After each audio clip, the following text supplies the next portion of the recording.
Salut les amis, c'est Axel, j'espère que vous allez bien. On se retrouve aujourd'hui pour une nouvelle vidéo sur le thème de l'hypersensibilité et de surtout comment mieux la vivre, comment mieux l'apprivoiser au quotidien. Être hypersensible, qu'est-ce que ça veut dire? En fait, l'hypersensibilité, c'est un trait de caractère et en moyenne, elle touche 20% de la population.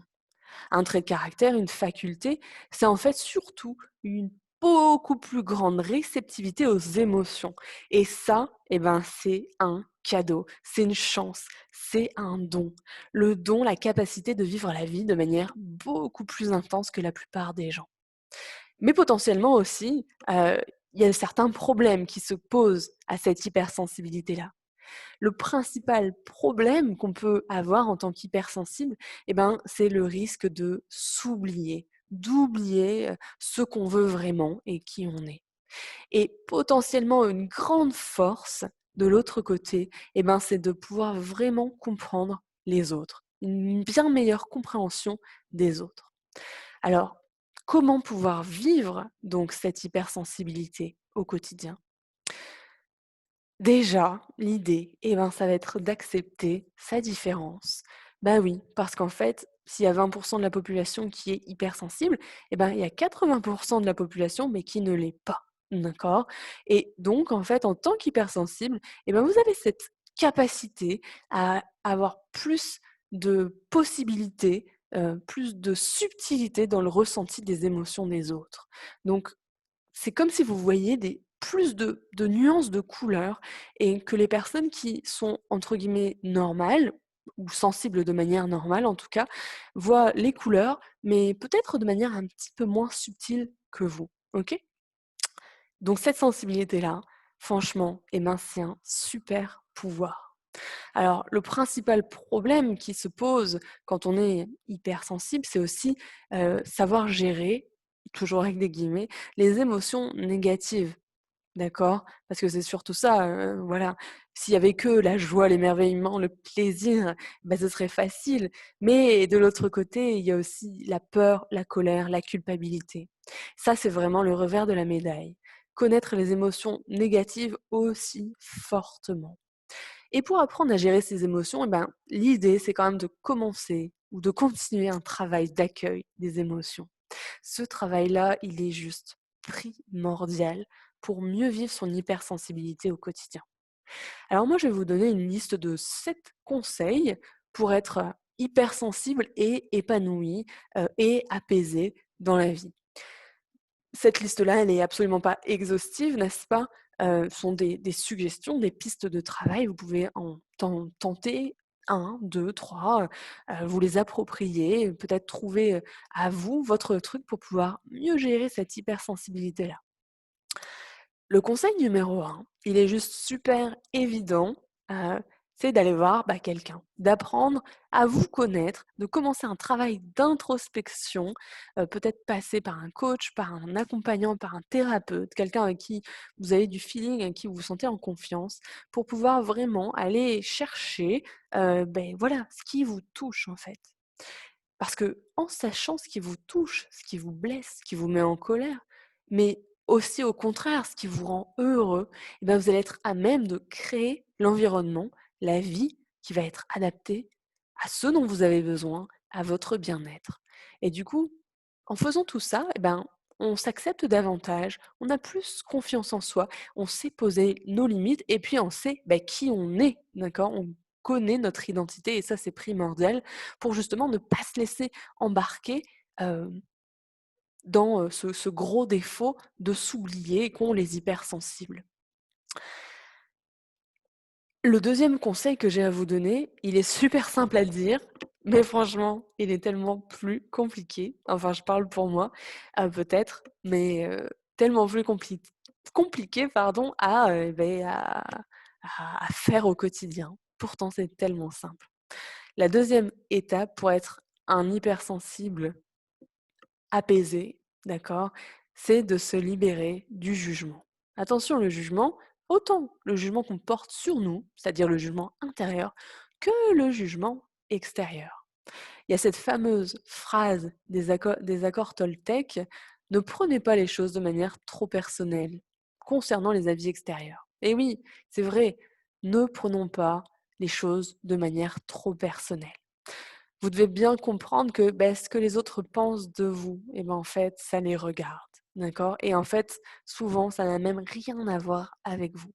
Alors, essayez de ne pas tomber dans ce piège de prendre les choses trop personnellement. Et pour ce qui est du jugement interne, soyez simplement bienveillant. Essayez d'être bienveillant avec vous au quotidien.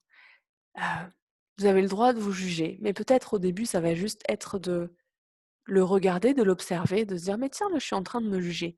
Là, on est plus dans un travail presque méditatif où on s'observe en train de se porter, des jugements. Peut-être par des petites phrases qu'on dit, dans des discussions avec les autres, mais de savoir repérer quand on porte un jugement intérieur sur nous et de faire comme une pause, un stop et de se dire: «Bah, non, en fait, c'est OK». Moi, c'est ma grande phrase. J'aime beaucoup cette phrase: «C'est OK». D'accord? C'est OK ce que vous êtes, c'est OK. D'accord? OK? Le troisième conseil que je vous suggère, la piste de travail que je vous propose, la troisième, c'est vraiment donc de travailler en profondeur sur ses émotions et surtout de ne pas chercher à les effacer ou à les anesthésier. Pour une personne hypersensible, être constamment sous le coup des émotions trop vives, en fait, ça peut vraiment conduire à l'envie de s'en séparer, de se fermer à ça, voire même d'anesthésier, de ne plus ressentir d'émotions.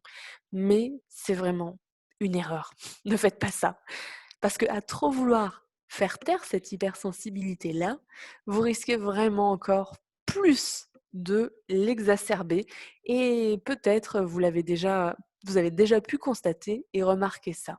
Ça donne des crises d'angoisse, des crises de panique, parce que les émotions sont empilées les unes avec les autres et du coup ça prend énormément d'ampleur. Donc tranquillement, sans culpabilité, accueillez les émotions, prenez le temps de les exprimer, peut-être d'abord par écrit pour vous-même. Vous pouvez prendre un carnet et puis les écrire, dire: «Ben, là, je me sens comme ci, comme ça, parce qu'il s'est passé ci et ça». Et peut-être avec quelqu'un avec qui un ami ou une personne de confiance avec qui vous vous sentez bien, pouvoir, tranquillement discuter des choses au fur et à mesure qu'elles se passent et ne pas attendre d'avoir une immense pile de dossiers émotionnels à l'intérieur de vous, qui vous pompent une énergie phénoménale et puis qui vous font souffrir. OK? Donc ça va avec le premier conseil, aller voir quelqu'un pour pouvoir mettre un petit peu de l'ordre dans tout ça. Mais ça, on va dire que c'est plutôt un petit peu au quotidien, pour les émotions du quotidien, les petits hauts et les bas, ce qui peuvent se passer au jour le jour. Prenez un carnet et mettez des mots dessus, ça permet déjà de prendre de la distance, de prendre du recul et de pouvoir aussi s'en détacher. OK? Donc ça, c'était le troisième conseil. Le quatrième conseil, je l'aime vraiment beaucoup, c'est de pouvoir libérer votre hypersensibilité par la créativité. La créativité, c'est vraiment, quelque chose que nous, hypersensibles, auquel on est très, très sensibles justement et on peut vraiment développer du plaisir à créer, à imaginer, à rêver. Ça peut être jouer d'un instrument, ça peut être chanter, ça peut être danser, ça peut être peindre, faire du dessin. Peu importe la manière, trouvez votre truc à vous. Peut-être tester un peu de tout ce que vous avez envie et trouver ce qui vous convient ou peut-être juste, heu, continuer à tester plein de choses différentes sans forcément vous spécialiser dans l'un ou dans l'autre. C'est pas très, très, très important. Mais commencez à sortir de votre zone de confort en essayant, quelque chose peut-être de nouveau ou rester peut-être sur quelque chose que vous maîtrisez. C'est pas très grave, mais acceptez de libérer votre créativité. Le cinquième conseil que j'ai à vous donner, c'est commencer ou continuer à cultiver votre intuition. Faire confiance, cultiver son intuition, c'est peut-être vraiment une très bonne façon de voir le fait d'être hyper sensible de manière très agréable, positive, même si je ne crois pas qu'il y ait de choses positives ou négatives, mais je digresse. Peu importe vraiment ce que c'est l'intuition pour vous, vous pouvez peut-être aller voir, ma vidéo sur l'intuition, si pour vous c'est encore une notion un peu floue. C'est une capacité accrue de votre cerveau pour analyser les éléments dont il dispose et en tirer une conclusion logique. Une sorte de sixième sens. C'est vraiment comme un genre d'indicateur de GPS intérieur. Toujours est-il qu'apprendre à la développer, c'est vraiment un atout non négligeable dans le quotidien. Et en tant qu'hypersensible, eh ben, on a une très bonne intuition. C'est vraiment très, très lié l'hypersensibilité et l'intuition. Mais simplement, on nous a jamais appris comment ça fonctionnait l'intuition et du coup, beh, à nouveau, ça nécessite une certaine compréhension pardon, intellectuelle, pour pouvoir entre guillemets «la pratiquer», l'utiliser, s'en servir au quotidien. Le sixième, donc et avant-dernier conseil, tenez bon, vous êtes toujours avec moi, c'est cool. Et ben, être hypersensible, ça nécessite du repos et moi je dirais même plus, de la solitude. C'est vraiment un conseil super simple, mais tellement évident. Évitez le trop-plein de stimulation ou le trop-plein d'émotions liées au fait d'être hypersensible. Prenez soin de vous, reposez-vous, aménagez-vous des temps de pause dans la journée où vous allez être seul, des moments de repos, d'accord? Comme vous le pouvez, mais essayez vraiment, si vous travaillez dans un bureau avec d'autres gens ou en interaction avec d'autres gens, de vous trouver ces moments-là où vous allez pouvoir vous recharger et heu et vous reposer, voilà. Et surtout, bah, dormez assez chaque nuit, ça c'est vraiment primordial, c'est évident et c'est essentiel. Le dernier conseil, le septième, eh ben, peut-être, c'est commencer à développer un peu plus de zénitude au fur et à mesure. Être zen et hypersensible, bah, c'est possible, d'accord? Pour ça, ce que je dis, c'est pareil, c'est un truc tellement simple et évident, c'est de pratiquer la méditation, le yoga par exemple, le qigong, j'aime beaucoup le qigong, ou des exercices de relaxation, d'accord? Il y en a plein, plein, plein, plein sur YouTube, d'accord? Vous mettez une musique, quelque chose qui vous détend, 5 minutes, 10 minutes. Accordez-vous ce temps de pause, pratiquez une discipline qui vous convient, qui vous fait du bien, d'accord? Donc voilà, c'est tout pour cette, vidéo avec, 7 conseils, 7 un peu longs conseils. J'espère que vous êtes toujours là, j'espère que vous avez peut-être pris des notes, peut-être intérieurement, mais qu'il y a des choses qui vous ont parlé, que ça vous a apporté de la valeur, un peu plus de compréhension.